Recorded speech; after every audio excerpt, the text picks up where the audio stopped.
Pronto, com você, meu querido. Então tá. Boa noite a todos. É sempre um prazer enorme voltar aqui na Casa do Caminho com os irmãos para falar um pouquinho sobre um tema que eu estudo já há alguns tempos, né? Em cada ano que eu apareço, eu estou com o cabelo mais branco, né, João? É verdade. Eu sem cabelo. Enfim, enfim, eu sou Hobbes. Eu ainda, quando comecei a falar um pouco sobre esse assunto, eu era funcionário público da ativa, policial militar. Trabalhei bastante tempo na Polícia Militar e onde ganhei um pouco de experiência para tratar do assunto crueldade animal, né, com vários casos de atendimento de ocorrências. E também trabalhei a maior parte do tempo da Polícia Militar dentro da Polícia Ambiental, não é? Que é uma atividade especializada da Polícia Militar, que também tem, e normalmente é mais conhecida por uma atuação voltada à proteção dos animais, sejam domésticos ou silvestres.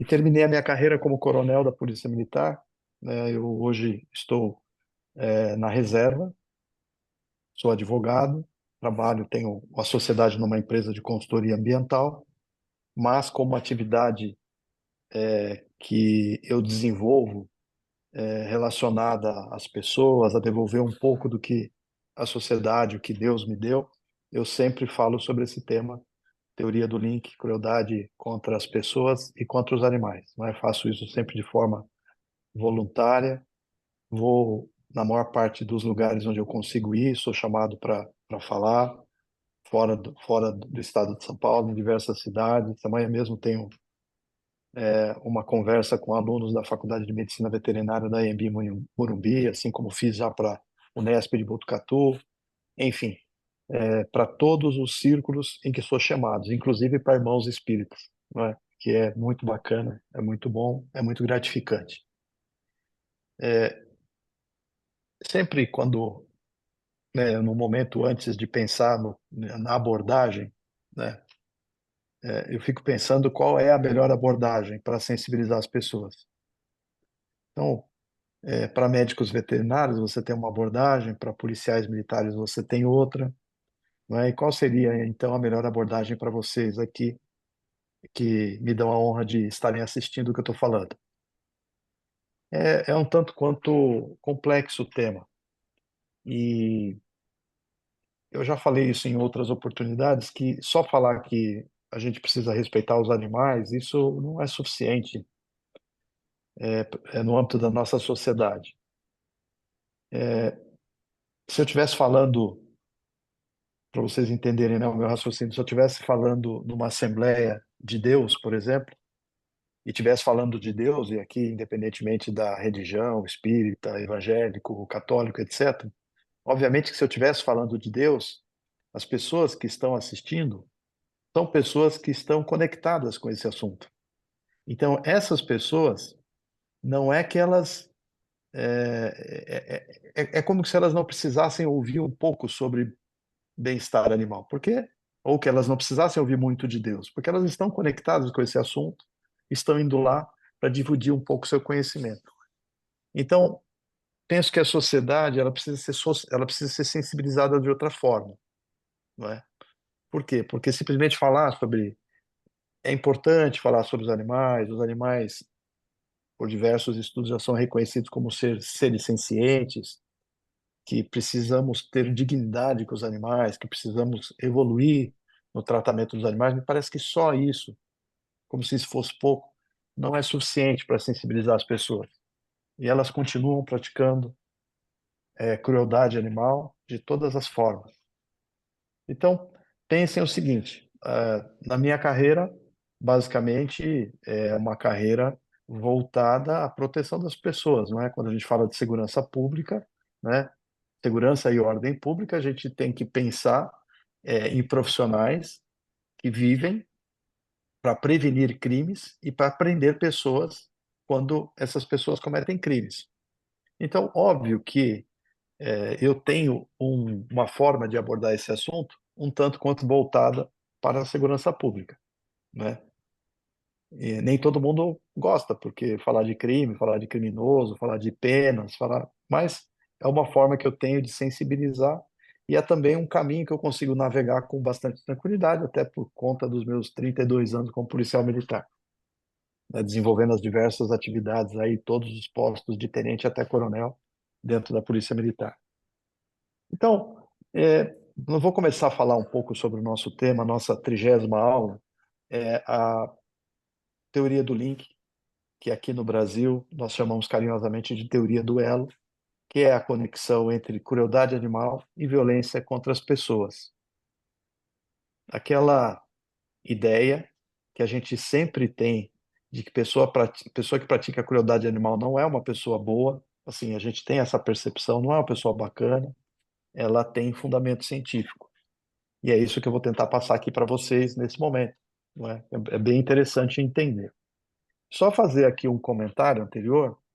Eu também sou conselheiro do Conselho de Administração da Amparo Animal. Não sei se vocês já ouviram falar. É uma organização de proteção animal, a maior que tem no país, de proteção de cães e gatos. E eles procuram estimular de todas as formas, não é? Todos os conhecimentos voltados à proteção dos animais. E uma das linhas que vem sendo adotada pela Amparo já faz um ano e pouco, é a linha da divulgação da teoria do link, que é a teoria do elo. Então, aqueles que tiverem interesse podem se aprofundar um pouco mais do que eu vou falar aqui, entrando no site da Amparo Animal, que lá tem várias aulas, inclusive eu sou um dos professores, para tratar da teoria do elo, tá bom? De forma mais aprofundada, até por conta de maior capacidade de tempo e etc. Então, fica uma dica. A outra dica é que aqueles que quiserem me acompanhar aqui no Instagram, eu posto bastante coisa, na verdade, quase nada de mim e tudo de teoria do elo que eu posso, tá? É o Hobbes, @HobbesNassar. Então, quem quiser, eu tô lá no Instagram também, tá? Então, veja, começando aqui a falar um pouquinho sobre teoria do elo, teoria do link, mas com uma provocação. Se nós estivéssemos aqui num bairro, e aqui, por exemplo, eu moro do lado da Chácara Flora, no Jardim Marajoara, que é um bairro bem verde e tal, e que à noite é meio escuro e tal, enfim. Digamos que aqui tivesse um serial killer, e esse serial killer tivesse matando pessoas. E a polícia, engraçado que eu comandei essa região aqui, né? Por isso que eu falo. E a polícia eventualmente não consegue descobrir quem é esse serial killer. A gente olha câmeras, a gente entrevista as pessoas que perto, vê vizinhos, etc. Ninguém sabe. E morre uma pessoa, e morre outra pessoa, horários totalmente diferentes. Não há nenhuma conexão, só há a conexão de ser dentro do mesmo bairro. Se eu fosse do FBI, ou seja, do Federal Bureau of Investigation, ou seja, todo mundo fica babando pelo FBI em todos os programas, etc., pela competência de investigação criminal, por onde eu começaria a investigar? Alguém consegue sugerir?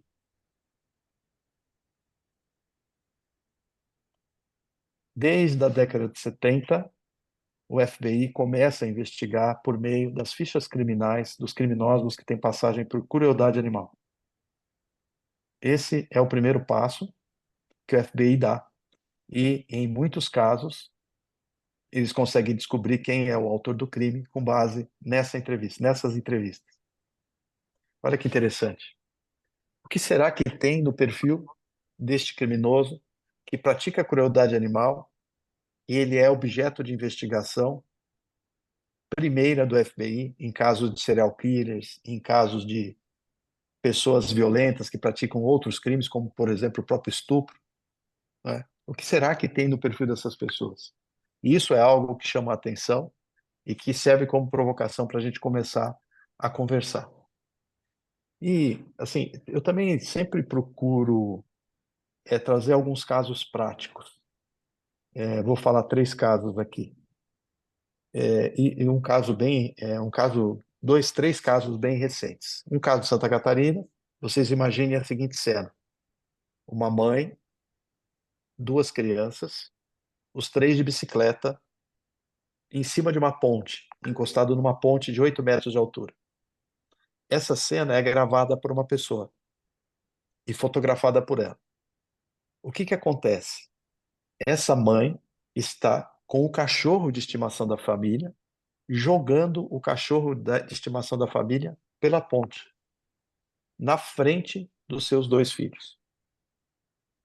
Essa cena foi gravada, foi publicada. E aqui um parênteses, né? Esse cachorro, ele caiu de uma ponte de 8 metros de altura, sobreviveu e retornou para a casa daquela mãe que tinha acabado de jogá-lo da ponte.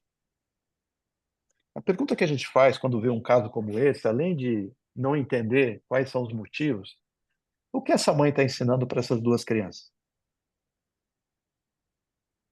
Lá na frente a gente vai conectar essas informações com a teoria do elo. Mas o que essa mãe está ensinando para as crianças? Um outro caso, aqui de Várzea Paulista, eu recebi de uma policial civil, eu sempre troco ideia com policiais militares, policiais civis, eles perguntam como enquadrar a pessoa, qual é o caminho e tal. Ela me mandou a seguinte cena: um pai, de madrugada, cansado de ver o galo do vizinho cacarejar às 5 horas da manhã, pega o galo, põe num pulsar, que é aquela redinha de pegar borboleta, para quem não sabe, e fica dando chutes de baixo para cima desse galo, e andando. E a filha deste pai acompanhando tudo isso, como se nada disso fosse algo excepcional, fosse uma coisa aceitável. É claro que esse galo morreu e a policial civil me perguntou onde poderia ser enquadrado esse fato, né?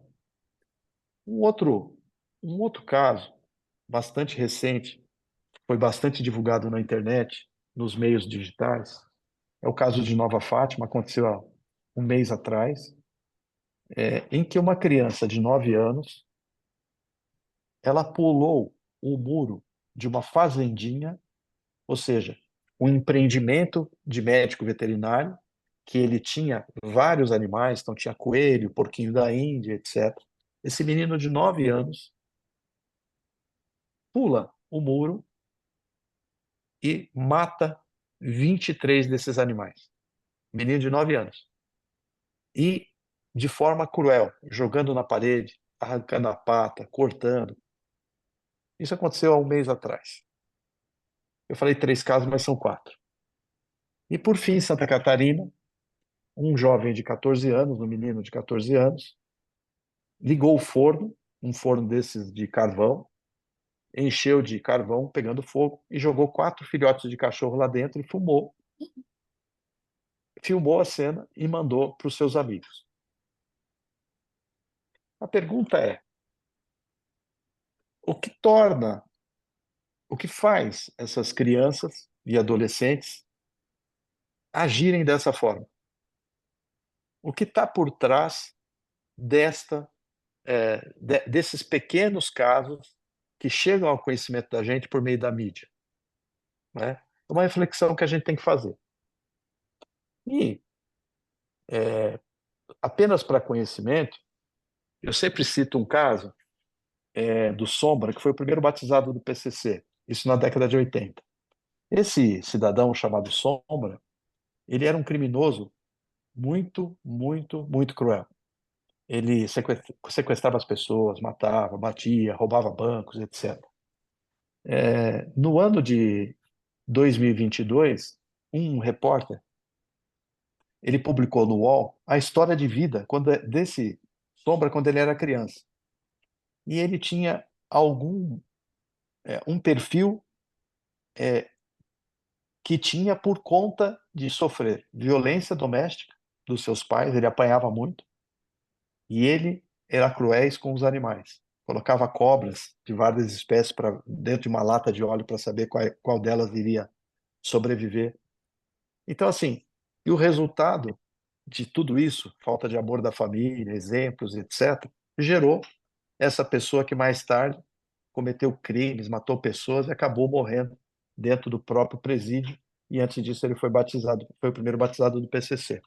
Então, conectando essas informações, né, vendo como o FBI atua e tentando entender o perfil do criminoso, e vendo crianças aprendendo com seus pais a crueldade num ciclo vicioso, e aí chamando a atenção de uma pessoa mais velha, o que ela se tornou exatamente por sofrer violência doméstica e também praticar crueldade animal, que a gente tem esse caldo de informação que eu vou continuar tratando aqui. Mas são casos para a gente conseguir pensar um pouco, para a gente parar para pensar o que será que esses pais ensinam para os seus filhos tendo esse tipo de conduta. E um dos reflexos é isso, você torna uma pessoa insensível e criminosa. A segurança pública, ela tem que ter por objetivo tentar entender o fenômeno criminológico, não é? O que faz uma pessoa se tornar um criminoso, não é? E quais são as perspectivas psicológicas, jurídicas e de atuação policial para evitar o crime. Depois que o crime aconteceu, por pior que ele seja, resta à segurança pública atuar em cima do criminoso. Mas o ideal é que o crime não aconteça. Ninguém quer ser vítima ou conhecer alguém próximo que é vítima de um crime. Então, a segurança pública tem que pensar em ferramentas para evitar que os crimes aconteçam. E por isso que nós estamos aqui tratando, e por isso que eu trato com veterinários, com policiais, etc., gestores públicos, da teoria do elo. Né? E a gente tem que entender que o que produz um criminoso no âmbito da sua família, uma das perspectivas é o que ele aprende em casa. Então é difícil de você diferenciar a pessoa que comete crueldade animal da pessoa que comete violência doméstica. É interessante entender por que será que uma pessoa comete violência doméstica e ela também comete maus tratos aos animais ou crueldade animal. Quando eu falo maus tratos, é o gênero, tá? Crueldade é uma das espécies dos maus tratos, sob o ponto de vista jurídico, né? Pensemos um pouco sobre violência doméstica e maus tratos aos animais. Quem é a pessoa que pratica violência doméstica? Quem é? Veja, olha só dados de 2023. 102 acionamentos por hora só de violência doméstica no Brasil. A cada hora, 102 acionamentos. Uma pessoa liga para a polícia falando: estou sofrendo violência doméstica. Foram 613 mil ameaças e 245 mil agressões de violência doméstica no ano passado. Quer dizer, é um dado muito grande. E dentro do contexto da violência doméstica, tem um crime que é terrível, que é o crime de estupro. 2023 foi o maior pico de crimes de estupro no país, com 74.930 estupros. E o pior, 56 mil foram de crianças e adolescentes de 0 a 13 anos. Essa é a realidade do nosso país e é uma realidade que está dentro de casa e que o Estado de Segurança Pública não consegue enxergar. Se a vítima não leva o conhecimento da autoridade, se os vizinhos não fazem uma denúncia, basicamente a vítima continuará a sofrer eternamente, porque o Estado não fica sabendo. Então, quando eu falo, inclusive, desses números, 74.930 estupros, eu estou falando de casos registrados. Você tem muita subnotificação, que é aquele fenômeno de que o crime acontece, mas as pessoas não levam conhecimento das autoridades. Então, olha só, essa é a realidade nacional, tá bom? É muito importante vocês saberem disso. Por exemplo, no país, o estado que teve maior quantidade de estupros referente a 2023 foi o estado de Roraima, tá? Só para vocês saberem. Bom, um pouquinho sobre violência doméstica. Quem pratica? A gente sabe que violência doméstica, a maior parte dela é praticada pelo cônjuge, por parentes, né? São pessoas conhecidas das vítimas. E os maus tratos aos animais? Quem comete? A gente precisa entender um pouco, quando a gente fala de maus tratos aos animais, especialmente no âmbito da família, a relação que cada um de nós passou a ter com seus próprios animais de estimação, né? Eu sou do interior.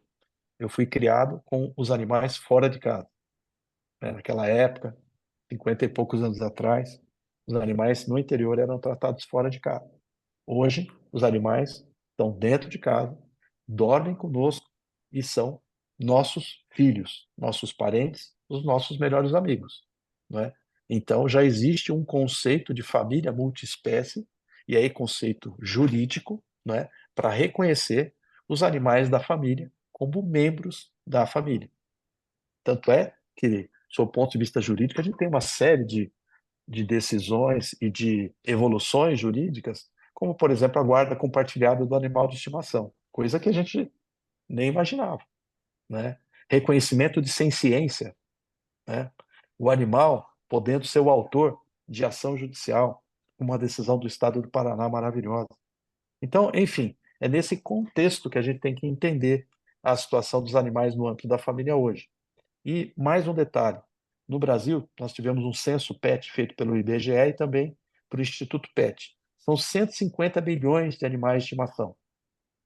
E a média que se gasta com animal de estimação no Brasil, por pessoa, é R$ 200. Cá entre nós, ninguém gasta R$ 200 por mês com aquilo que não ama, que não gosta, que não quer cuidar. Então, isso só reforça o lado de você ter animais de estimação como membros das famílias, não é? E por que que a gente fala isso? Porque a gente vai entender que hoje a família cuida desses animais como membros, como seus irmãos, como seus filhos, e a pessoa que pratica violência doméstica é a mesma que pratica crueldade animal, pelo mesmo motivo, que é controlar a família. Então, é nesse contexto que a gente tem que entender que a pessoa que pratica crueldade animal é a mesma pessoa que pratica violência doméstica. Então, veja, falando um pouquinho, né, sobre a teoria do elo, e tentando conectar um pouco das informações que eu dei de forma esparsa. Nos Estados Unidos, que é onde se originou a teoria do elo, ou teoria do link, a ideia não foi entender por que uma criança pratica crueldade animal. Essa teoria, ela se iniciou buscando entender por que uma pessoa mata outra pessoa, por que uma pessoa é homicida. É assim que começou o desenvolvimento da teoria do elo até chegar onde nós estamos hoje. E como foi feito isso? Um pesquisador chamado John Marshall McDonald, em 1962, ele foi num lugar onde só tinha homicidas condenados e começou a entrevistá-los. Como é que é? O que o senhor fez? Por que o senhor está aqui? Etc. e tal. E ele buscou entender como, qual era o perfil dessas pessoas, desses adultos condenados, quando eles eram crianças ou adolescentes. Aí ele percebeu que havia três condutas mais ou menos padronizadas entre todos esses criminosos. Primeiro, eles tinham enurese quando crianças ou adolescentes. Eles não se seguravam, faziam xixi na cama. Segundo, eles praticavam pirotecnia, ou seja, jogavam fogo nas coisas. Terceiro, eles praticavam crueldade animal quando criança ou adolescente. Então, veja, o início da teoria do link, para entender o perfil dos criminosos, não era entender, né, não era entender a crueldade animal. Era entender por que uma pessoa matava outra pessoa. E John Marshall McDonald evoluiu e criou o que ele chamou de tríade McDonald, ou tríade do sociopata, que são essas três condutas básicas: pirotecnia, enurese e crueldade animal, quando crianças e adolescentes. 3 anos depois, outros pesquisadores eles tiveram uma postura um pouquinho diferente. Eles também identificaram em outros tipos de criminosos, mas só criminosos violentos, que também tinham essas condutas padrão. Daniel Hellman e Nathan Blackman, 1966. Então, aquela tríade do sociopata se transformou em tríade da violência. Ou seja, não eram só sociopatas que tinham essas condutas padrão quando crianças e adolescentes. Pessoas que eram violentas, que tinham sido condenadas por crimes violentos, como, por exemplo, lesões corporais, também tinham algumas desses comportamentos, especialmente os comportamentos da tríade. E aí, em 71, um pesquisador chamado Fernando Tapa, ele falou: se todo mundo está pesquisando criminosos violentos quando adultos, e tem uma conduta que é interessante, que é a crueldade animal. Eu vou estudar crianças e adolescentes condenados por crueldade animal quando crianças e adolescentes. Porque lá nos Estados Unidos é possível, como aqui tem também alguma forma de você conter as crianças e adolescentes que praticam crimes, lá eles podem ser condenados desde que eles tenham percepção do crime que cometeram. E ele pesquisou crianças e adolescentes pela prática da crueldade animal. O que ele queria saber? O que essas crianças tinham em comum, além da prática da crueldade animal? E olha o que ele percebeu: que a maioria tinha origem em lares cujos pais eram drogados, alcoólatras, violentos e submetiam tanto eles a algum tipo, suas crianças, né, a algum tipo de violência psicológica ou violência física, os seus próprios animais e as pessoas hipossuficientes da casa, como por exemplo a mãe. Essa era a regra da maior parte dos meninos e meninas que foram estudados porque praticavam crueldade animal. Olha que interessante. Isso era o que tinha comum nessas crianças. Então percebam, saiu dos adultos homicidas, adultos violentos, destacou essas condutas padrão em crianças quando eles eram crianças e adolescentes, e Fernando Tapia vem e estuda crianças e adolescentes condenados por crueldade animal para saber o que elas tinham em comum.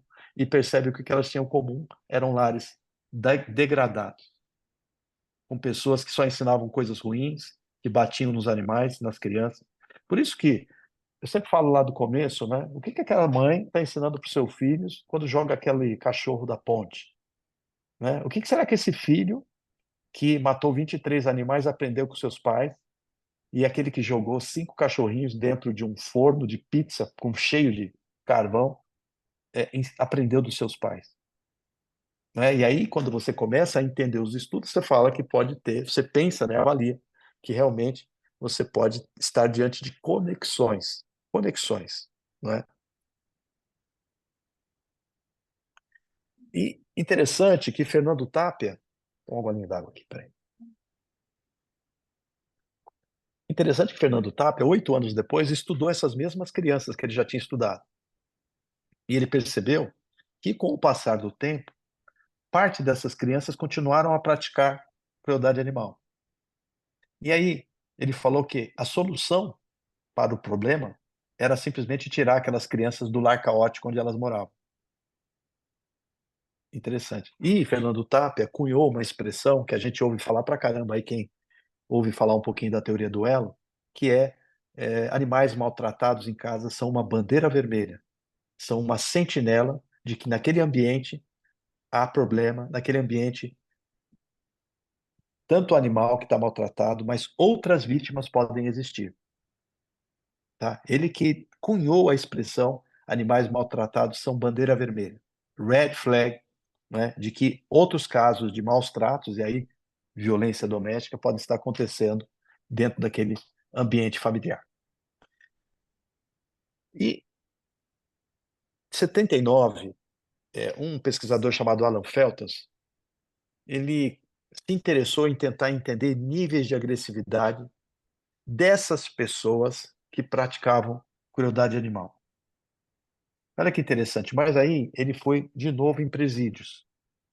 E uma das pesquisas que ele fez foi muito interessante, muito interessante. Ele foi num presídio de pessoas condenadas por crimes violentos. E ele falou para os policiais penitenciários: vocês separem esses condenados por excessivamente agressivos, moderadamente agressivos e não agressivos. Vocês separem. Eu não quero saber, vocês separem. E aí ele passou algumas regrinhas básicas. Ó, excessivamente agressivo, por exemplo, é um condenado que matou outro condenado aqui dentro. Moderadamente agressivo, que bateu um pouco, mas não matou. E não agressivo, aquele cara que vive, tá pagando a sua pena sem agredir ninguém. Olha que interessante. Depois que ele separou essas pessoas, ele submeteu-os a entrevistas. E ele percebeu que exatamente aqueles que eram os mais agressivos, porque foram separados dessa forma pelos policiais penitenciários, foram os que cometeram 5 ou mais atos de crueldade animal quando criança e adolescente. Os moderadamente agressivos cometeram 1 ou 2 atos de crueldade animal. E os não agressivos não cometeram. Então, olha só, mais um perfil da pessoa que comete crueldade animal é, o perfil da pessoa violenta, é um perfil de uma pessoa que cometeu crueldade animal quando criança ou adolescente. E aí, pensem um pouco do porquê o FBI iniciaria a sua pesquisa de serial killers, né, ou crimes seriais violentos, por meio de identificação de fichas de pessoas com passagem por maus tratos aos animais. E conectemos as informações para que elas, né, fluam e permitam uma melhor compreensão do que nós estamos falando aqui. E eu vou citar um estudo aqui de 97.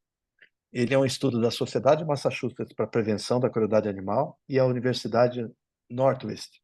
É um estudo que, inclusive, segui um pouco essa metodologia para o meu mestrado. Olha o que eles fizeram. Eles pegaram 80 mil fichas de crimes que aconteceram de 75 a 96 em Massachusetts, tá? E só sobre crimes contra os animais, crueldade animal. E desses, 268 simplesmente foram os que foram processados. Só isso. De 80 mil, só 268 foram processados. E eles pegaram os autores desses crimes, que foram separados, conseguiram localizar 153 autores. O que eles fizeram? Eles pegaram as fichas criminais 10 anos antes e 10 anos depois desses 153 criminosos. E mais, eles conseguiram analisar cada uma das informações desses criminosos: sexo, idade, cidade onde nasceu, bairro onde nasceu, casa onde nasceu, escola que estudou, tudo. E eles criaram o que eles chamaram de grupo de controle. Ou seja, eles identificaram pessoas com a mesma idade, do mesmo sexo, do mesmo bairro, às vezes vizinho, da mesma escola, né, que cresceram juntos para tentar entender o que essas pessoas tinham de diferente em relação à crueldade animal. Foi uma coisa muito interessante. Olha só, 70% desses 153 criminosos que cometeram crueldade animal tinham fichas criminais por outros crimes. E indica, então, uma propensão, né, de quem tem passagem por crueldade animal cometer outros crimes. E quando comparado com esse grupo de controle, eles apresentaram 5 vezes mais probabilidade de cometer outros crimes violentos, 4 vezes mais probabilidade de cometer furtos, 3 vezes mais probabilidade de cometer crimes com o uso de drogas e atos de vandalismo. Ou seja, o perfil da pessoa que comete crueldade animal é um perfil de uma pessoa absolutamente insensível, que tende a cometer atos de violência por simplesmente não sentir dó, não ter nenhum tipo de reação, não tem limite. É o perfil identificado nessas pesquisas que eu estou apresentando para vocês. Em 99, 2 pesquisadores cunharam a expressão teoria do link. São chamados Phil Arcor e Frank Acione.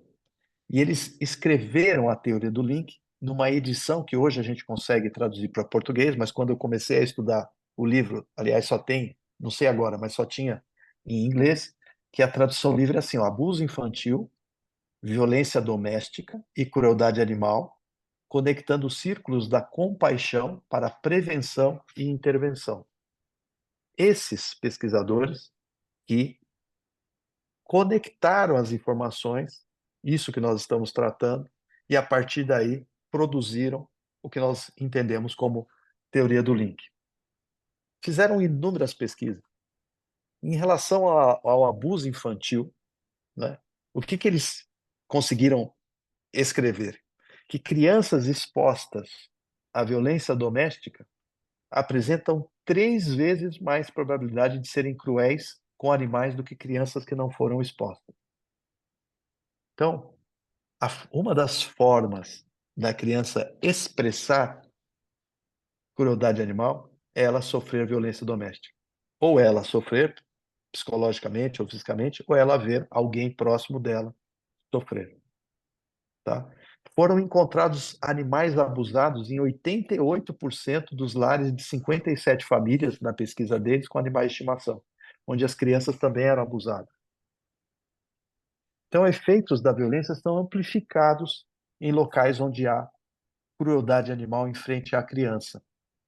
E também foram constatados maior nível de agressividade de crianças que foram expostas à violência doméstica e à crueldade animal. Em relação à violência doméstica, ela ocorre de diversas maneiras, porém é certo que o autor pretende manter o controle de toda a família e uma das formas mais frequentes é maltratar os animais de estimação.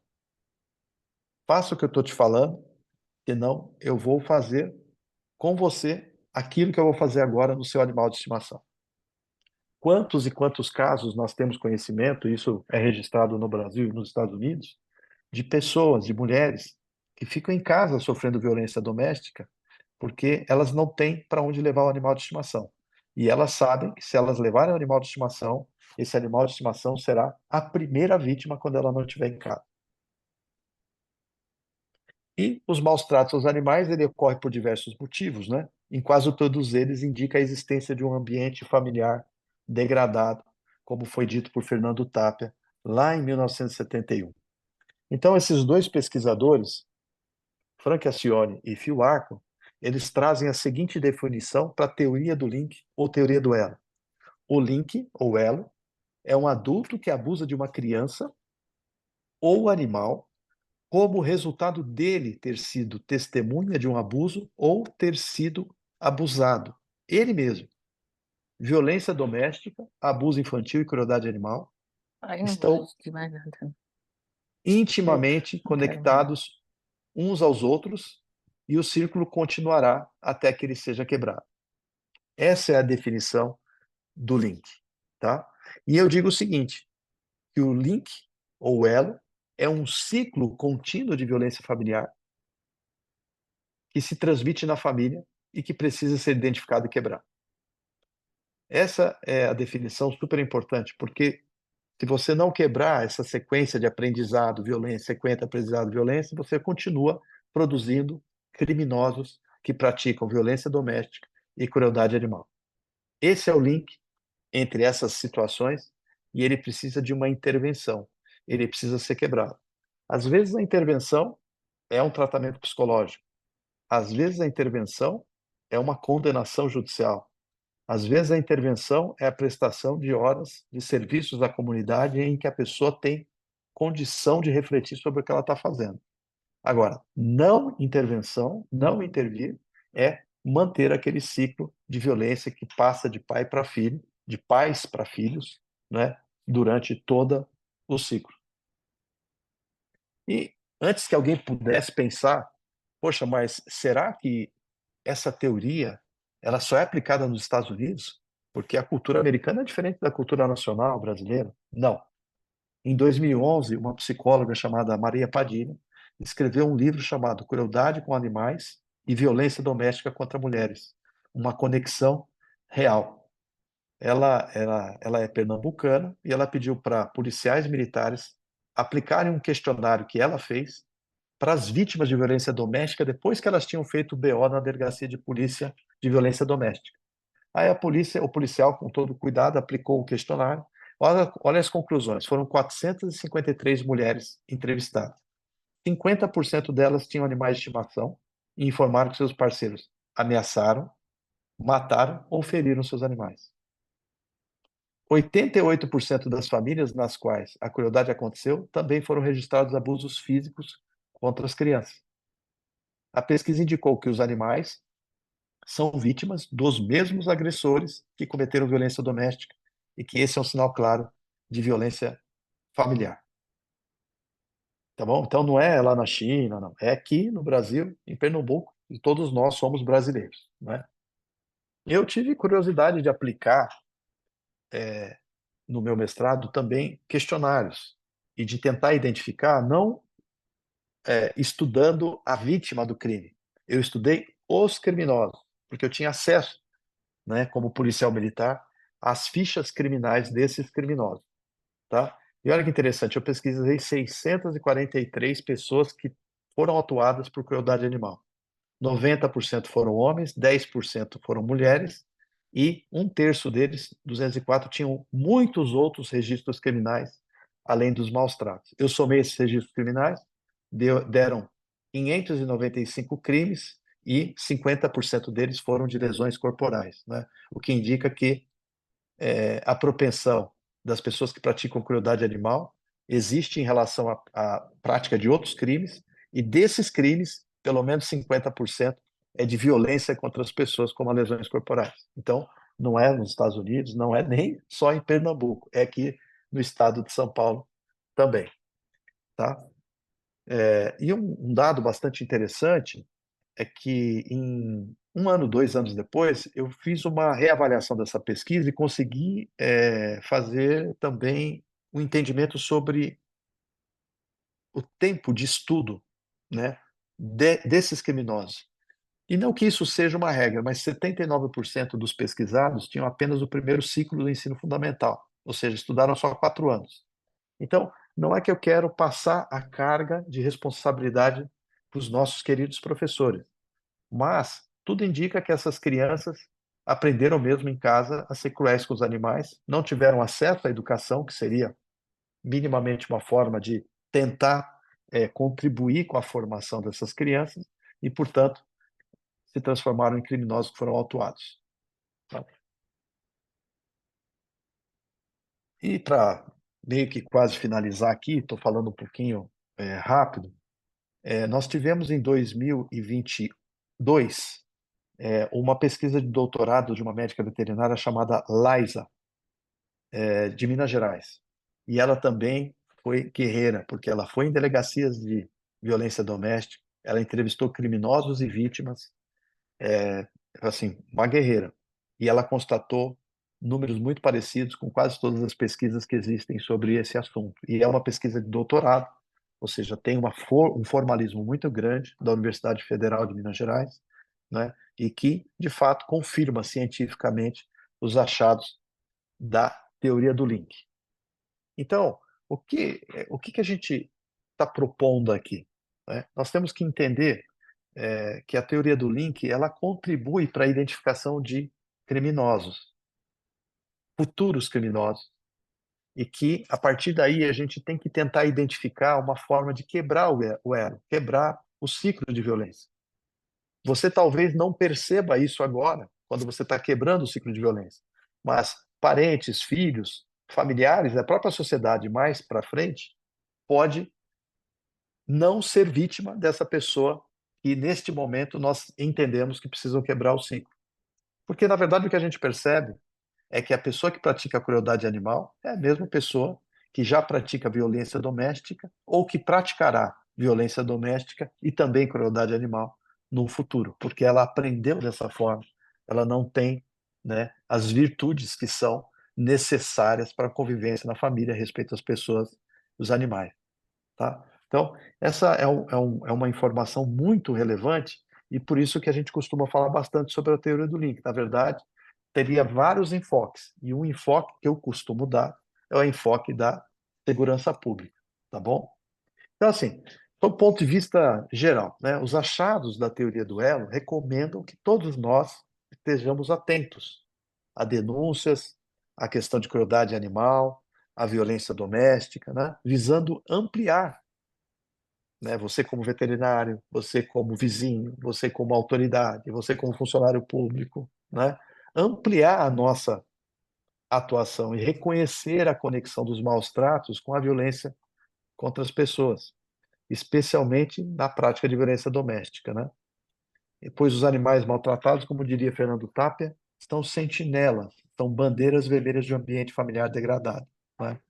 Então, é isso que a gente tentou trazer aqui para vocês em termos de conhecimento, né? É bastante rápido, mas denso e bastante importante o assunto.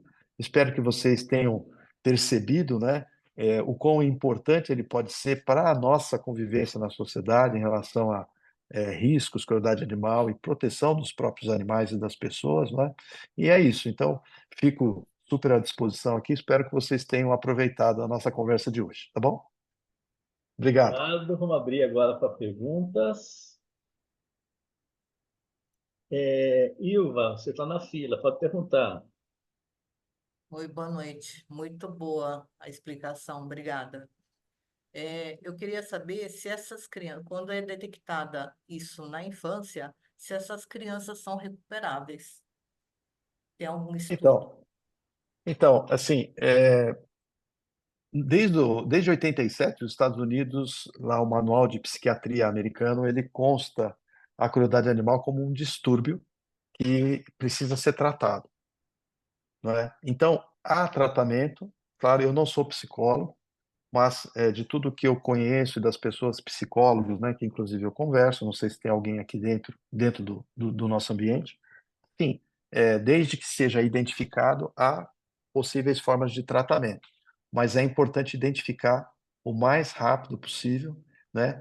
Por exemplo, aquela criança de 9 anos que matou 23 animais de forma muito cruel, aquela outra de 14 anos. Essas crianças precisam de tratamento psicológico.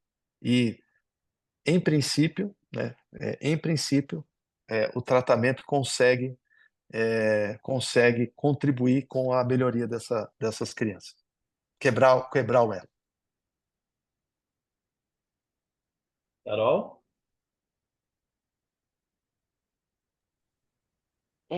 Coronel Hobbes, obrigada pela aula. Ela é dura. Eu hoje vou ter que dobrar o remédio para hipertensão, porque só aqueles relatos já de subir minha pressão para o ápice, mas enfim. Mas a gente não pode esconder a cabeça debaixo da terra e tem que encarar a realidade. Duas coisas que eu queria observar. O que está fazendo falta é o César e Lombroso, né, para ajudar a analisar essa personalidade. São personalidades lombrosianas, né, mas enfim. Sim.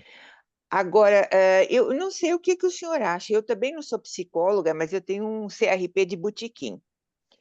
E, com base no meu CRP de botequim, o senhor não imagina que essas pessoas que praticam crueldade contra os animais, e não fica só nisso, isso a gente observa, não tem uma personalidade esquizoide ou uma tendência à esquizofrenia?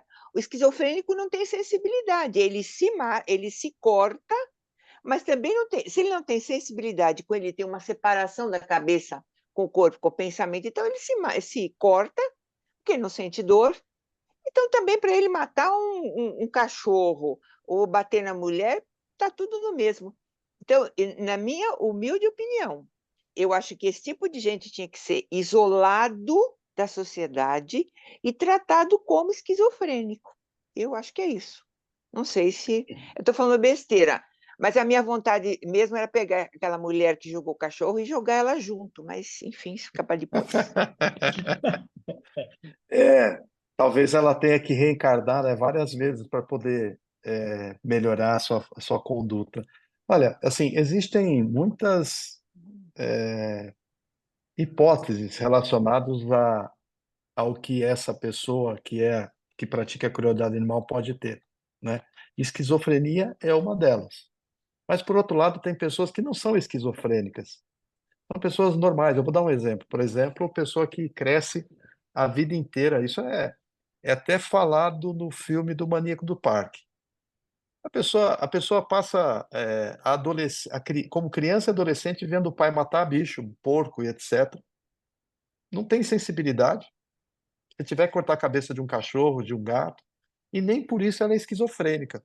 É como se ela estivesse aprendendo, porque você imagina criar uma criança como essa dentro de uma bolha, onde ela não tem acesso a algumas informações, ela não tem acesso a uma família, um amor, né, com o animal, com as pessoas, etc. E ver o pai ficar chutando gato, matando porco e dando marretada na cabeça de vaca. Então, assim, é um tanto quanto complexo. O que a gente percebe é que, claro, existem problemas mentais e problemas mentais. Alguns são curáveis, são tratáveis, vamos falar assim, outros não. Outros é o que você falou, a pessoa tem que colocar uma camisa de força e vai viver eternamente sendo acompanhada sem que você possa reintroduzi-la à sociedade. Se você se reintroduzir à sociedade, ela vai praticar crimes violentos. Tem vários casos como esse, né? Por exemplo, no Brasil, você tem algumas ferramentas, é até difícil falar que o Brasil tem ferramentas muito boas de proteção, mas, enfim, aquela em que a pessoa ela é submetida a um conselho que avalia a questão psicológica, se a pessoa não tiver condição psicológica de ser restituída à sociedade, ela não retorna. Só que tem casos em que ela fica 50 anos presa, né? E ela não retorna, porque a pessoa não consegue, não vai ter condições de retornar à sociedade nunca. Vai morrer e não vai retornar. Eu fui aluna do professor do Minhoto, não sei se o senhor conhece Sim, de nome, sim, e o sim. Minhoto falava: olha, se vocês forem advogar na advocacia criminal, rezem para os seus clientes serem condenados a uma pena, porque se for medida de segurança, ele corre o risco de ter uma pena eterna. Ele não vai, porque ele vai passar por essa avaliação, e se não ficar, não baixar a ausência da periculosidade, ele vai continuar com essa medida de segurança. Então é pena perpétua. Isso, então, mas essa é uma ferramenta, de certa forma, bacana. Ela pode ser até É. subjetiva, mas ela, para esses casos, pode funcionar. Por exemplo, o tal do cravinho, e Uhum. aqui é uma aula, né? Nós estamos falando sob o ponto de vista de aula. Ele me parece que ele não pode ser solto porque ele ainda apresenta indicadores de periculosidade, Perfeito. Muito tá? obrigada, Então, viu? Mais uma ótimo. vez, muito obrigada pela aula. Eu que André, agradeço.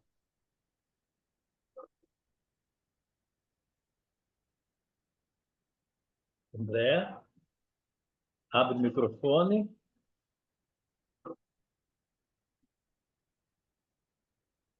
Tá difícil, então Boa vamos. noite, vocês estão me ouvindo? Sim, agora sim. Estamos.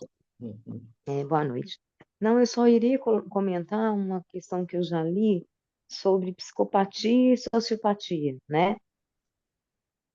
Em que eles falam que vários psicopatas ou sociopatas, né, têm tem essa característica, né, muitos deles, de terem sido violentos com animais. E aí até eles, né, também associam, quando acontece algo nesse sentido, para uma avaliação que seja um pouco mais detalhada, né, para realmente tentar verificar o perfil. Porque o que eu até ouvi há algum tempo atrás é que o sociopata o sociopata não, mas o psicopata, por exemplo, ele pode desde criança, né, apresentar essas características e que dificilmente você consegue reverter esse quadro. Então, assim, como é que nessas situações a teoria do elo conseguiria muitas vezes, né, se existe algum estudo para que isso seja também associado a esses casos mais graves, em que a intervenção é necessária, mesmo sabendo que você vai ter talvez há muito pouca possibilidade de reversão nesses casos mais graves.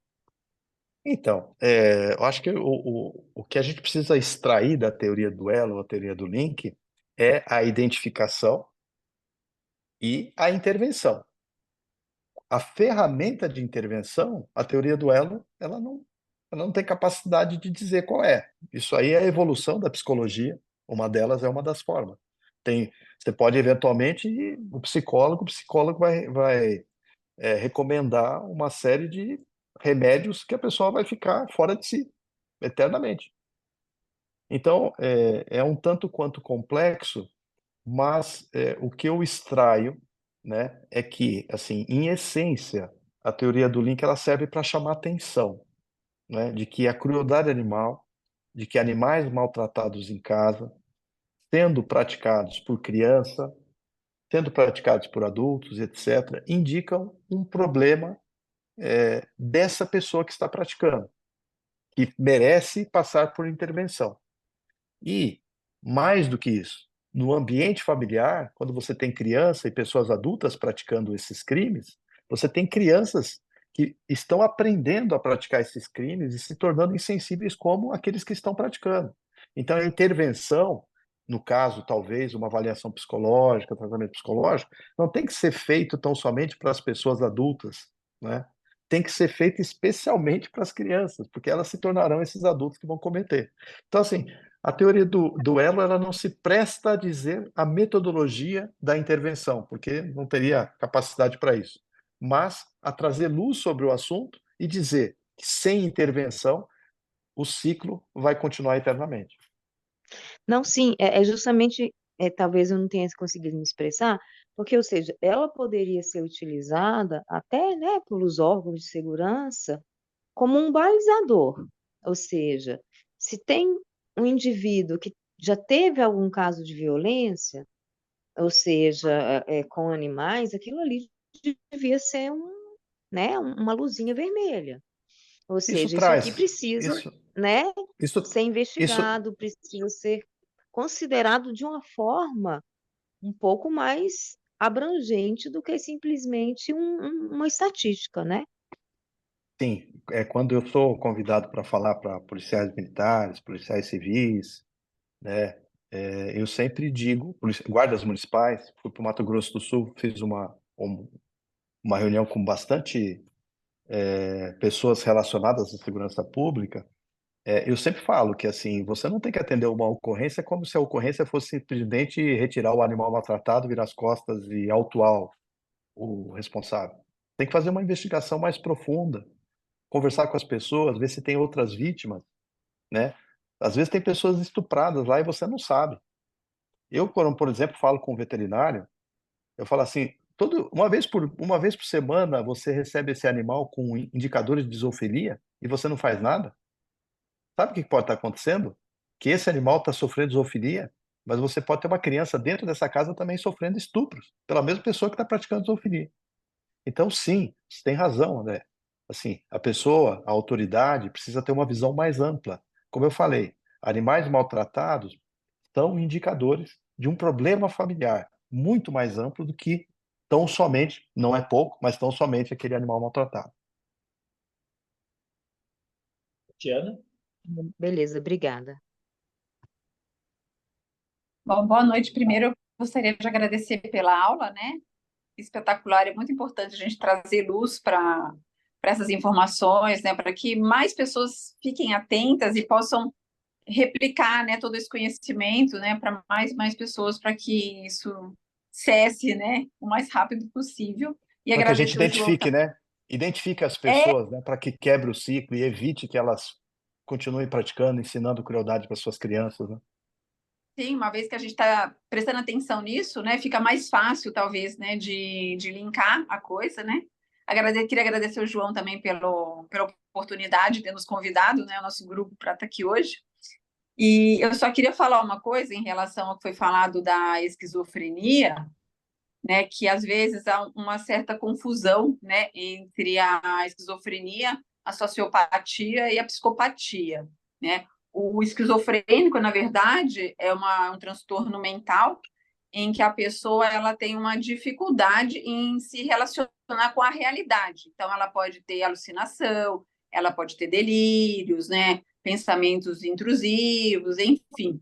Às vezes pode ter também transtornos cognitivos, enfim, pode ter um leque de quadros, né, de sintomas, mas que não necessariamente ou geralmente não tem relação com crueldade, né? Não é comum a gente ver pessoas esquizofrênicas que são cruéis, podem até existir, claro, mas não é um quadro típico, né, de como não ter sentimentos. Eles podem às vezes ter dificuldades em expor os sentimentos deles, né, de lidar com os sentimentos deles e dos outros, mas não são pessoas que são indiferentes, né, digamos assim, né, diferente do psicopata, por exemplo. Esse sim, esse é indiferente ao sofrimento alheio, né? Então é só para a gente não esquecer, porque senão às vezes a gente acaba jogando a carga, né, em cima o esquizofrênico, ele já tem uma carga muito grande, né, de preconceito e tudo mais, e então é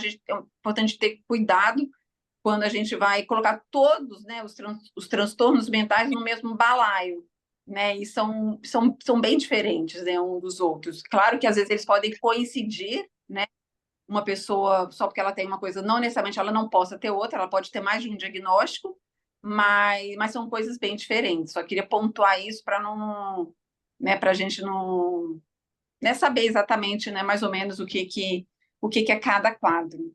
Ótimo, obrigado. Mais alguém? Rose? Boa noite. Isso, boa noite.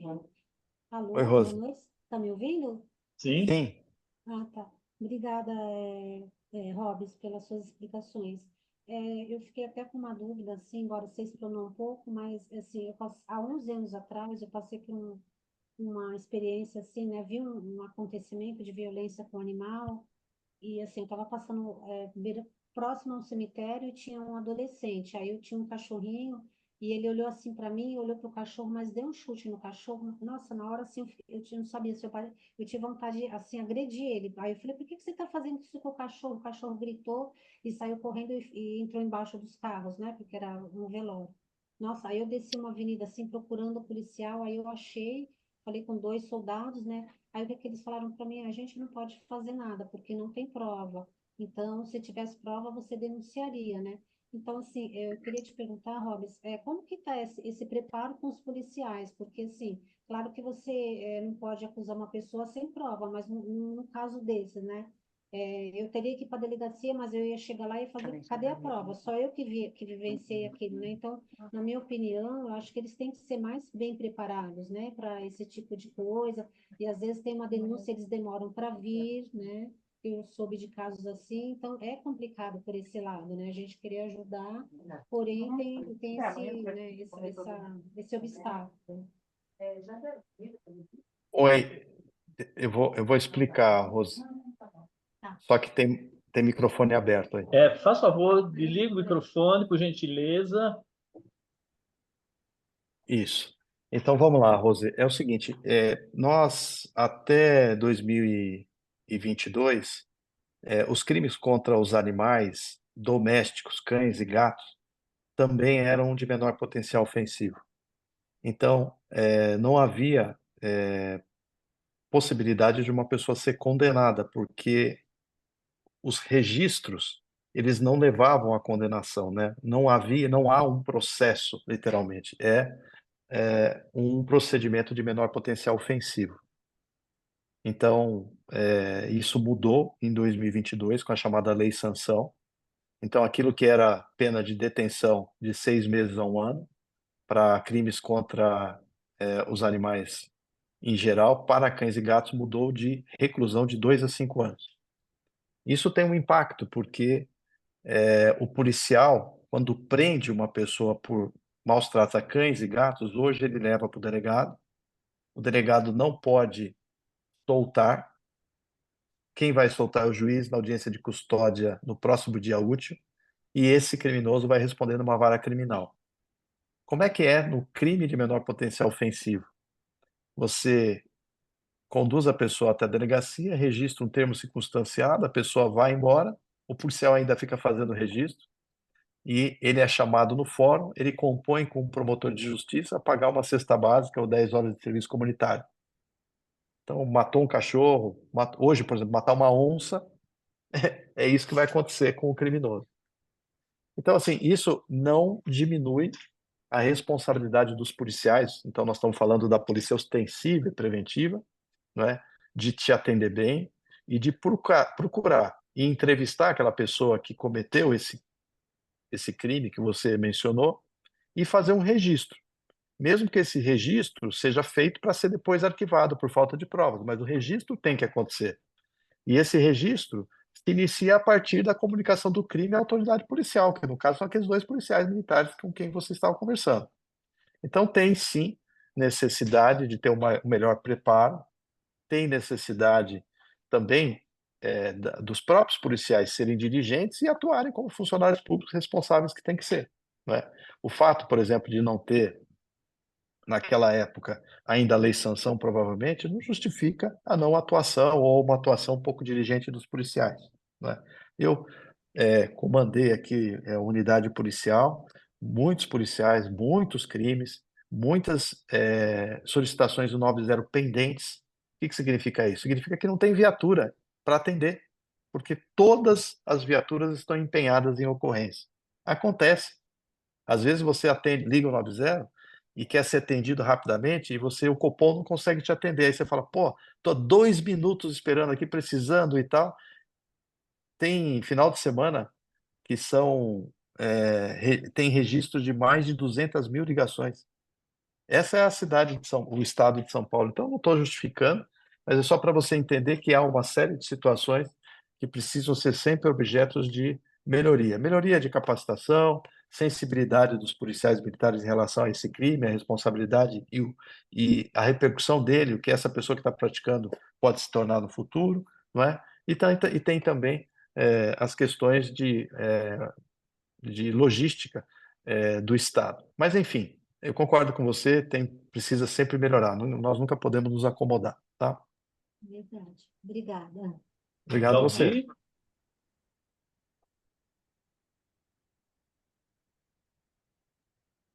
Valdir?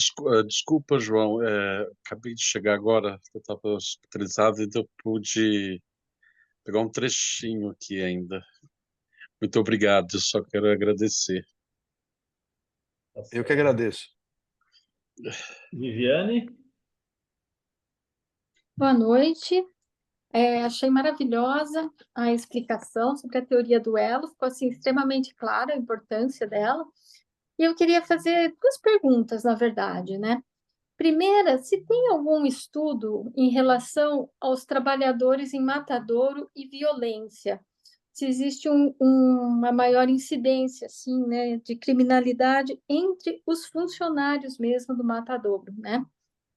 E a segunda pergunta é se a gente percebe que a violência estimula ou predispõe pessoas, a violência aos animais, né? Predispõe pessoas a cometerem crimes mais violentos, né?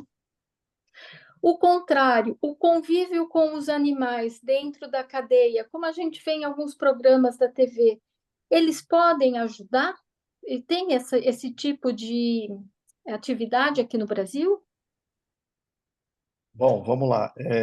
O trabalho de servidores e abatedouros é um trabalho muito estressante, muito complexo, mas não há, até onde eu conheça, estudos envolvendo o trabalho, essa insensibilização com pessoas que cometam crimes, né, por ter trabalhado em abatedouro. O que a gente tem de estudo e de informação é que essas pessoas elas passam a ter depressão depois de um tempo. É um trabalho muito triste, né? Paul McCartney já dizia, né, que se os abatedouros fossem de vidros, ninguém comeria carne.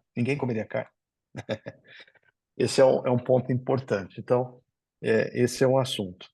O outro assunto é que, assim, a gente tem algumas experiências que estão se iniciando na área da SAP, né, da administração penitenciária, para a adoção de animais, né, para serem tratados pelos que estão no sistema prisional.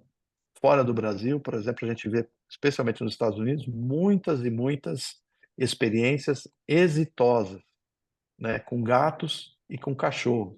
Inclusive, assim, aqueles penitenciários, né, que estão no sistema prisional, que não se comportam, eles não recebem os seus animais. Então, a maior parte dos que têm acesso aos animais passam a se comportar para poder conviver com esses animais durante o seu período de estadia nas penitenciárias. Isso tem trazido muito bons resultados.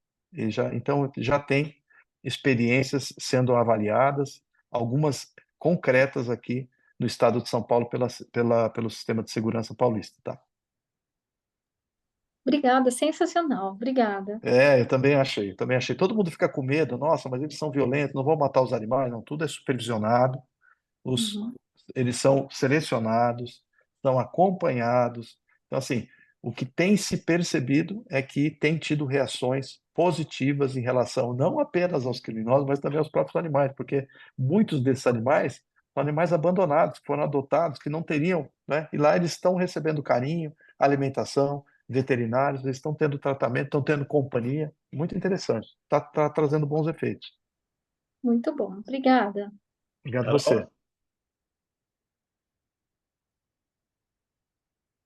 É só para complementar o que a companheira falou sobre a questão do trabalho que envolve os profissionais do matadouro. Eu convido aos meus companheiros espíritas, se não leram, para lerem Missionários da Luz, acho que é o capítulo 13, para que observe a ambientação de desencarnados que ficam aurindo daquele sangue que jorra no matadouro. Realmente explica o porquê a depressão dos profissionais, porque a energia, o envolvimento é bárbaro, é bárbaro. E se todo mundo eu, por exemplo, decidi não comer carne vermelha mais depois que eu li esse capítulo. Então, realmente justifica ou explica a depressão dos profissionais que eu não sabia. Mas a ambientação é terrível, é a pior possível. O capítulo chama Vampirismo. Vou anotar aqui, eu não conheço. Uhum. André? Não, eu só queria comentar que tem um artigo até do MOVE, Movimento pela Ética Animal e Espírita, eu posso até passar pela Tatiana, para Tatiana, onde foi o Murilo que escreveu e ele fez uma busca e tem acho que um ou mais estudos americanos que são estudos científicos que comprovam índice de violência com trabalhadores realmente de abatedouros, né? Violência contra a própria família, né? E até mesmo questão de alcoolismo, drogas, e é em menor grau até violências mais extremas. Então, assim, eles fazem uma estatística aí de que realmente tem um índice bem alto, né? Eu estou tentando localizar aqui, mas eu posso passar para a Tatiana qual seria esse estudo, e é bem interessante, porque fica muito claro o Se quanto você puder passar interfere. para o João, e o João me Isso. passa também, porque eu desconheço esse estudo, tá? Eu conheço Beleza, esse Nos eu Estados artigo, Unidos. passo, muito, muito bom. Passa para mim, que eu vou passar para o Hobbes. passo sim. Ótimo. Mais alguém, pessoal? Oi, boa Ó, noite. Não sei se vocês conseguem me ouvir. sim. Eu gostaria de saber, no caso, como classificar a caça esportiva? Porque, ao meu ver, são tão perigosos quanto pessoas que cometem esses abusos ou violência contra o animal, não é? Porque a caça esportiva, assim, na minha ótica, é sadismo, não? Como classificar esse tipo de personalidade desses caçadores? Vamos lá. Caça esportiva, ela não existe no Brasil. Ela é proibida. O que você tem no Brasil é uma caça de controle. Se é que nós estamos falando do sus scrofa scrofa, ou seja, do javali europeu, que é a única caça, né, que na verdade nem chama caça, é manejo autorizado no Brasil, por meio de instrução normativa do IBAMA. Por que ela é realizada?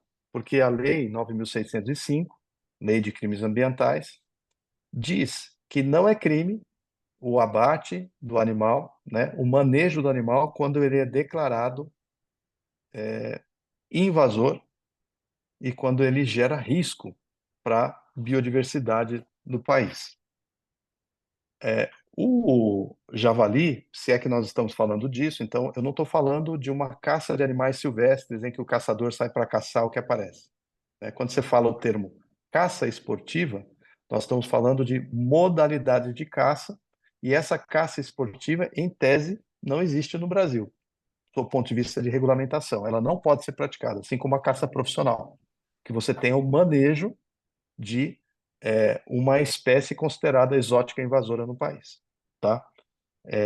Mas, voltando, então, digamos que você esteja falando de uma caça praticada contra qualquer espécie. Então, é a pessoa que sai para caçar um veado, para caçar ou uma onça, ou para caçar uma lontra, o que andar e for bicho, ele atira. De fato, essa pessoa, ela é sádica. Ela gosta de praticar crueldade animal, matar por matar. Porque o que você faz com um bicho desse? Você come? Algumas pessoas até comem, né? Mas em geral não. Em geral você pega, corta a cabeça da onça, tira a pele, posta um vídeo e fala, olha que legal que eu fiz aqui. E só, o resto depois você joga fora, né? Além de tudo, tudo isso é crime. Então, assim, de fato, eu não sei exatamente como melhor identificar o perfil dessa pessoa do ponto de vista psicológico, mas é uma pessoa sádica. Ela gosta de, ela não tem sensibilidade em relação ao ato de crueldade que está praticando. Praticar por praticar, né? Não tem uma finalidade. Só eu ficar bem vendo o bicho ser maltratado, matar o bicho, tá? Depois, aqueles que quiserem, a gente pode falar. Você tem uma coisa que eu gosto muito de falar, é sobre legislação de fauna, tá? De fauna nacional. Eu costumo estudar bastante esse assunto. Mas, enfim, foi só um toque. Eu não sei se eu consegui responder perfeitamente a pergunta que você fez. Mais alguém? Então, se não tem ninguém... Ah, quem é que subiu aí? Ilva? Pode, Ilva, faz favor. Só para lembrar, não só a caça animal, né? Sobre a vaquejada,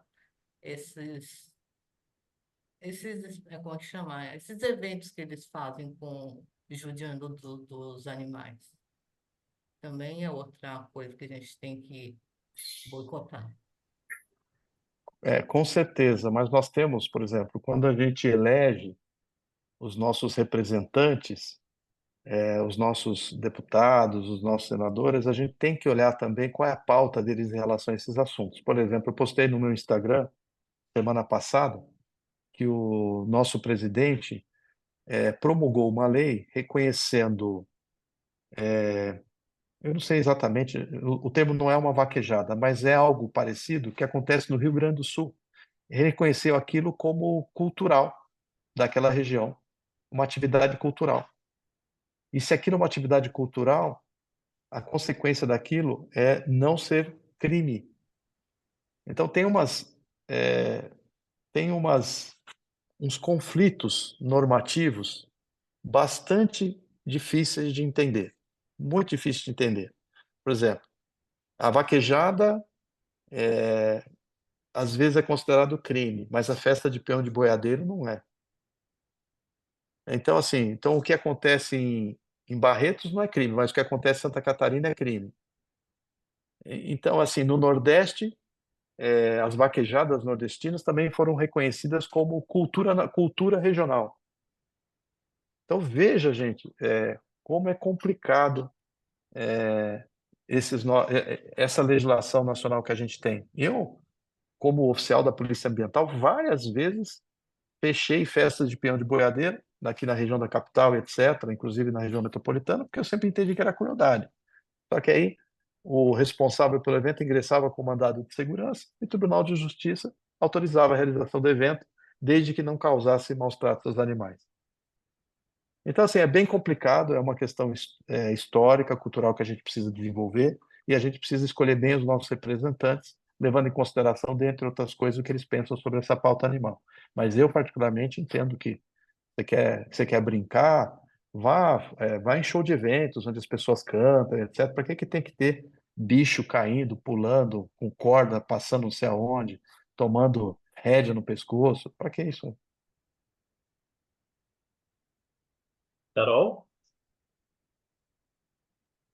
Só complementando, eu vi um post recentemente, e eu vou omitir o nome porque eu não me lembro. A pessoa disse o seguinte: se tourada é cultural, e aí vamos ampliar a tourada para vaquejada, para o peão do boiadeiro, etc., antropofagia é alta gastronomia. Então, fazer esse paralelo. Quer dizer, não tem como justificar, não tem justificativa. É verdade. Bem, pessoal, Hobbes, obrigado. Querido, o ano passado, acho que foi o ano passado, início do ano passado, acho que eu comentei isso com você. Estava assistindo uma palestra sua ao vivo, estava você, a Ivênia e a Paula Bastos. Aí você Sim, mencionou o nome da Maria Padilha. Eu falei, sim. Maria Padilha eu conheço. Ela, então, o ano passado eu fui para Recife, liguei para ela, que ela foi a nossa aluna, né? O ano passado ela estava estudando conosco. Eu fui até a casa dela conhecê-la. Pessoa maravilhosa. Olha, uma cultura, uma meiguice muito bacana. Gostei muito E de trabalhar. ela é a pioneira. A gente tem que reverenciá-la, Isso, referenciá-la verdade, muito. verdade, verdade mesmo. Eu fui até Recife. Ela mora numa cidadezinha próxima a Recife, Guararapes, uma coisa assim, pertinho, né? Como se fosse um bairro daqui de São Paulo, tipo assim, São Paulo, São Bernardo, assim. Outra coisa, eu estou seguindo sim, um rapaz que está fazendo um trabalho muito bonito no Nordeste, ele é de São Luís, Maranhão. O nome dele é Francisco Braga. E ele está tirando jumentos da rua, sabe? De maus tratos, de zoofilia. E eu estou vendo o trabalho dele, um trabalho muito bonito. Até vou colocar no grupo para ver se a gente consegue ajudá-lo. Né? Porque ele é sozinho. Ele tem N jumentos, N gatos e N cachorro. Né? Mas agora está se dedicando mais a Aos jumentos, jumentos. aos jumentos, né? Porque, infelizmente, existe muita zoofilia em relação aos equinos, principalmente aos jumentos, né? Aí eu até andei conversando com ele, falei, olha, pena que eu estou em São Paulo, senão eu ia trabalhar de graça para você e castrar, está pedindo para alguém castrar os animais dele. Ele tem, acho que é 20 jumentos para ser castrados. E ele Nossa, falou que cada castração custa R$ 600 ali, né? Porque a castração é super fácil desses animais de grande porte. Não há nem necessidade de fazer anestesia. Imagina só, você vai anestesiar cada vez, anestesiar um jumento para fazer todo esse procedimento, é uma coisa muito, muito rápida. Eu falei para ele, se eu tivesse no Nordeste, com certeza eu ia fazer esse trabalho para vocês. que Robes, bacana. eu agradeço mais uma vez em nome de toda a nossa equipe. Tatiana, obrigado por ter trazido os seus alunos maravilhosos, somou o nosso curso, isso é muito importante. A Tatiana é de outra casa espírita, eu convidei para ela participar da tua aula. Ela, Poxa, muito hoje, obrigado. hoje é o dia da aula dela, ela conseguiu conciliar a tua aula com a aula dela com a minha aula. Por isso, nós estamos aqui muitos estudantes aprendendo cada vez mais. Eu vou fazer as vibrações, depois você faz a vibração geral, tá, Carol? Eu vou fazer esse tratamento espiritual para essa pessoa, que é uma aluna nossa, a Suzete, o animal dela chama Vi. Carol, você sabe quem é? Nós atendemos ele lá no Ricardo, aquele cachorrinho que ele tomou na perna. Está com tumor na Sim. pata direita, um cachorro está com 13 anos, vai fazer a cirurgia com o doutor Ricardo. O doutor Ricardo ele é veterinário também, mas vai fazer a cirurgia física, não espiritual. Né? Porque ele já fez a cirurgia espiritual, então tudo soma, né? Então vamos procurar uma posição agradável, elevando nosso pensamento até Deus, nosso Pai. Vamos envolvendo e pedindo humildemente a equipe espiritual que possa trabalhar com esse nosso irmãozinho, o Vic, que vai submeter uma cirurgia física agora no domingo com o Dr. Ricardo Capuano, que a gente possa pedir para a equipe espiritual que vai estar junto com o Dr. Ricardo, que envolva com muito carinho, com muito amor, o nosso mestre Ricardo, para que essa cirurgia ocorra bem, que não seja necessário fazer a amputação da pata, mas caso for necessário que seja feito. Como trabalhar juntamente com a equipe de São Francisco, Bezerra de Menezes, que possa trabalhar essa região da pata traseira direita, não estivesse fazendo, soltando toda essa musculatura para que o Ricardo possa ter acesso na cirurgia com maior tranquilidade, envolvendo também a Suzete, a tutora, com muito carinho, com muito amor, que ela possa ficar tranquila, confiante, que dará tudo certo perante a cirurgia física que o cachorrinho dela vai se submeter no domingo. Vamos assim dar continuidade, pedindo para a Carol que possa fazer as nossas preces de encerramento em nome de todos nós. Então, vamos agradecendo a oportunidade do aprendizado, envolvendo o Coronel Hobbes em muitas luzes de agradecimento. Vamos retribuir, doando aquilo que é de melhor em nós, sob a forma de vibrações. Então, vamos vibrando uma luz intensa e brilhante que envolve todo o universo, levando paz e harmonia a todos os mundos. Que essa luz azul envolva o nosso planeta Terra, tão necessitado que está, que sejam dissipadas as nuvens cinzas de ódios, guerras, conflitos, que essa luz azul seja derramada sobre todos os países onde haja sofrimento por guerras, catástrofes, onde haja fome, sede, frio, desamparo, desabrigo, desalento. Que essa luz azul envolva o nosso Brasil, envolva cada irmão em sofrimento, levando paz, serenidade e harmonia. Que essa luz azul envolva os governantes mundiais e os governantes do nosso país, para que governem com justiça, sempre em benefício da população. Vibramos agora por todo o meio ambiente, por toda a natureza, tão desrespeitada, que sejam preservadas as matas, o ar que respiramos seja purificado, as águas, que todos os animais sejam respeitados, mantidos em seus habitats, que seja extirpado do coração humano a prática da caça desportiva ou aquela caça que não é necessária à sobrevivência. Que seja também extirpado do coração humano toda ideia de prática desportiva que importe no sofrimento dos nossos irmãozinhos menores. Vibramos pelos animaizinhos domésticos, por aqueles que se encontram em nossas casas, sob nossa tutela, e aqueles que se encontram pelas ruas, sujeitos a toda espécie de maldade, de crueldade, fome, sede. Vibramos agora especialmente por todos os animaizinhos cujos nomes constam da nossa lista de WhatsApp, por seus tutores, para que sejam amparados, atendidos pelas equipes franciscanas, que tenham paz, serenidade e aceitação. Vibramos agora por toda a humanidade sofredora, pelos doentes do corpo, da alma. Vibramos por todos os nossos irmãos em situação de rua, pela velhice e infância desamparadas.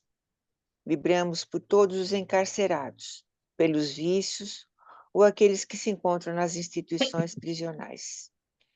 Vibramos por todas as religiões, filosofias que se dedicam à prática do bem, por todas as casas espíritas aqui representadas, por seus trabalhadores e assistidos.